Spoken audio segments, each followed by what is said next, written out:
Hi everyone, welcome back to another tutorial from Crazy Gamer.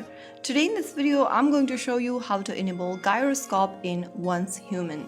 First of all, launch open the Once Human game on your device, and once you're inside the game over here that looks like this, go to the top right corner and tap on the icon at the top right, this one over here. This will also change to 3 dots once you press on that. And once you do that, in the pop-up menu, click on Settings. Under Settings, make sure you are inside Basics and Common Settings. And from the Common Settings page, scroll down and look for the Gyroscope option. Once you find Gyroscope, go ahead and click on Always On. And if you want to invert the Gyroscope vertically, you can also tap on the On button right under Gyroscope Reverse. Soon after you do that, you will then be able to turn on Gyroscope on Once Human.